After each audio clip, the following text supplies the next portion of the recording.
Hi everyone, I'm Rachel Johns and I'm here today to talk a little bit about something to talk about. And I've got some wonderful questions from you guys at Redlands Public Library. So I'm going to try and answer them as quickly and succinctly as I can, which I'll admit is not always easy for me.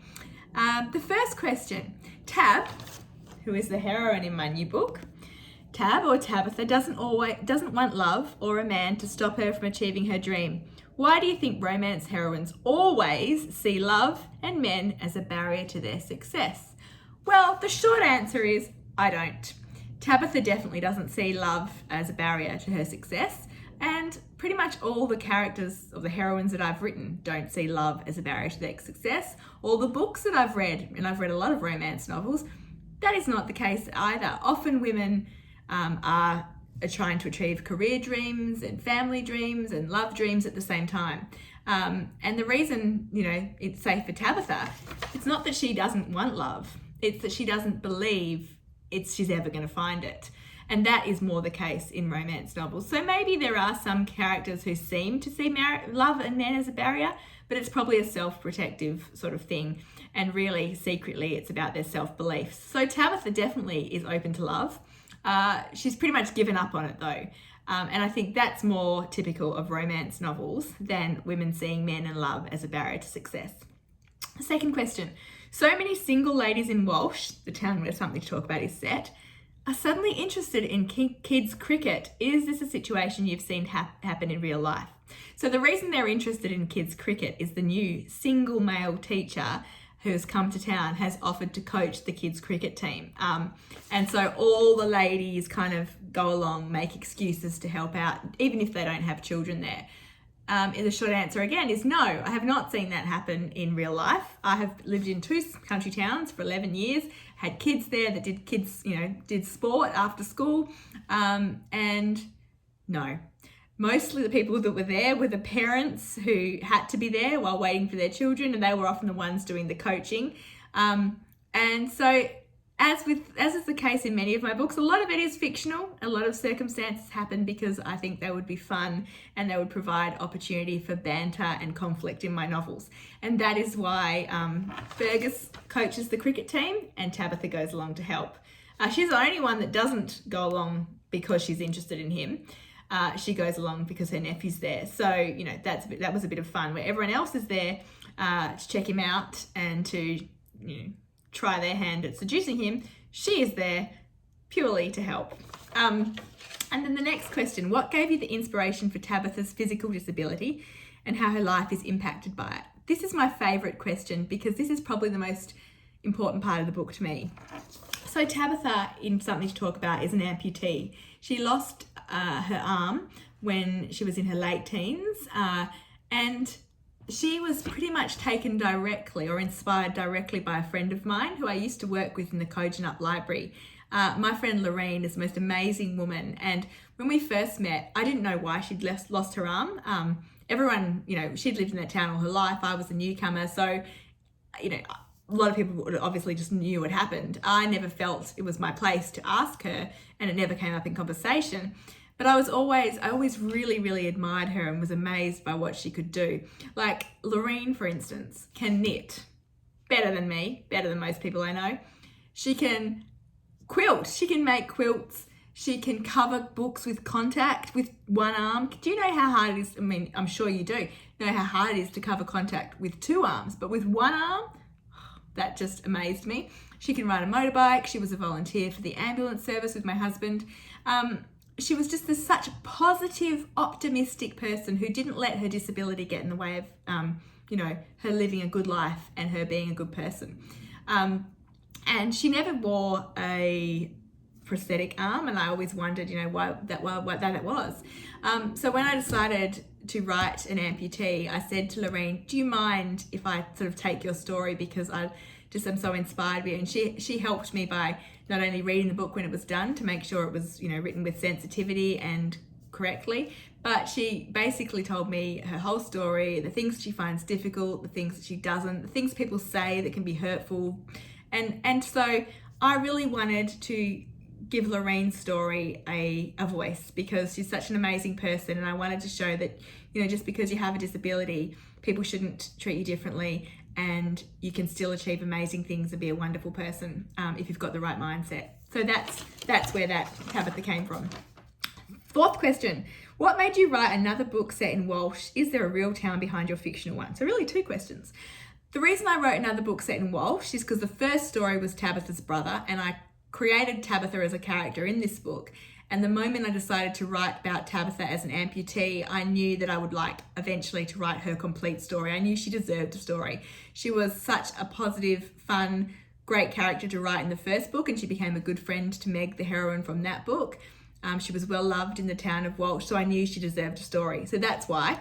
Also because readers always asking me for more. When are you going to write another sequel? So I like giving my readers what they want. So I was always going to write Tabitha's story. Walsh is a fictional town, but it is based loosely on many towns in the southwest of Western Australia. I prefer to write fictional towns because then someone can't say to me, hey, that's not what the pub looks like there, or there's no chemist in that town, or whatever. But I like to ground the towns by mentioning real life places around them. So you kind of, people who live in that area or visited that area can get an idea of where it is.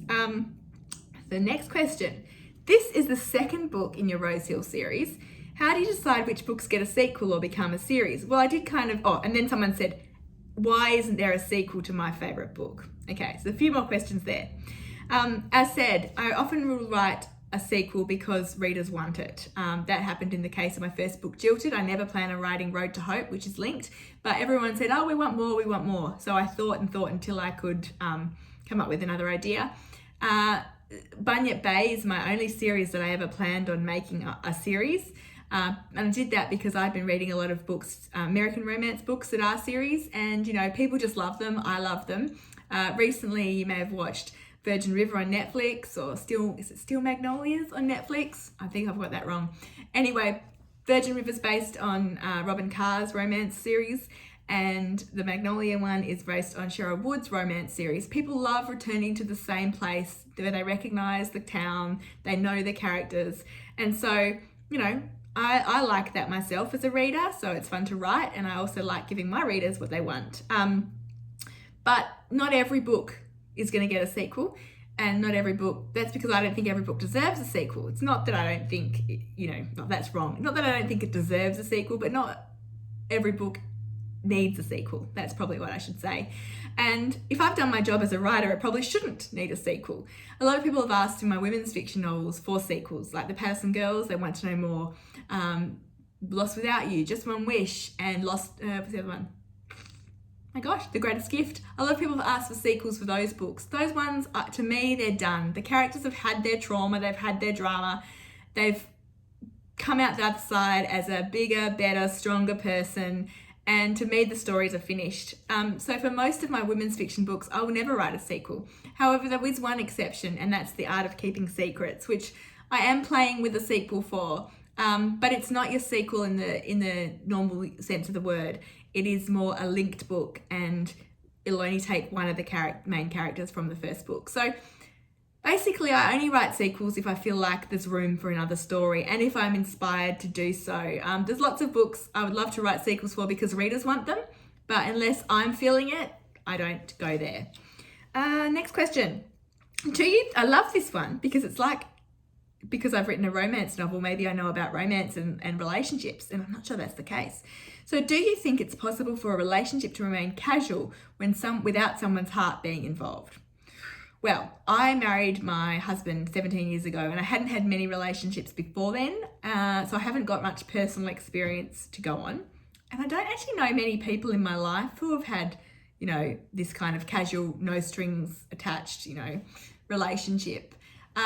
So I can't really comment on real life, but I would guess probably not. I feel like what happens in fiction is probably similar to what happens in real life, and that is that, people can say, oh, I'm okay, it's just physical, I'm not going to get attached, but really usually one person does become emotionally attached, because usually if you have a physical relationship with someone, you like them, and so there's the danger of it getting, deeper. It's a popular trope in romance novels, and it is something I use in Something to Talk About, Tabitha and Fergus, after being not so keen on each other at first. They realize there's an attraction there and they decide, well, neither of us are in the mood, neither of us want anything serious. Let's just scratch the itch. Of course, we know in romance novels, scratching the itch never works. It always ends up that they get emotionally entangled as well. So I would say, and it's a great trope in romance novels, it never works in romance novels. People never manage to, say at the end, nope, let's go our separate ways. It's all good. Thanks for playing. And probably doesn't happen in real life. But feel free to contradict me. If you've had an experience where it's worked, let me know in the comments. And then we have, how can a woman stand out when a single man moves to a small town? Again, I'm not a relationship guru, but what I'd say is probably the same as whether you're in a city or a small town. Join a club. In small towns, everyone I know seemed to play sport, and that was often where they would meet people, or a committee. So, Tabitha's on some committees in this book. So I would say the best way to meet single men or women is to join things, become a part of the community. And the last question, how do you manage to fit writing a novel in with your own super busy life? Sometimes I wonder. I have 3 kids now, almost all teenagers. They are pretty busy. They've got lots of things I have to drive them to. But I'm lucky in that now I write as a full-time job, and so I treat it like a job. So I fit my writing in like anybody fits their job in. I drop my kids off at school, I come home, I sit down at the computer, and I write whether I feel inspired or not. And that's how I fit it in around my busy life. However, I know that that's not the case for everybody, and that a lot of people that may be watching this are interested in writing a novel and wonder, how am I going to fit it in around my family, my other full-time job, my commitments, everything else. And the short answer is the only way to fit it in is to make the time. Before I was published, before my kids were at school, I was writing, and I had very little time for me. I would write when they napped, or I would force them to have quiet time if they wouldn't nap. And when, other people might relax in that time or clean or, work part-time or whatever, I would focus on my story and I would do nothing else. So the housework, I would ignore. I don't iron. That's my one tip. Do not iron. If you want to write a book, don't iron. It's a waste of time. And the other thing I gave up when I was really, pursuing a career and not having, had to do it in my spare time was TV. That's my biggest tip. If you want something enough, you make the time. And that's what I did. And that's what I guess I still do, but I'm lucky now in that it's a full-time job. So it's a lot easier to make the time, if that makes sense.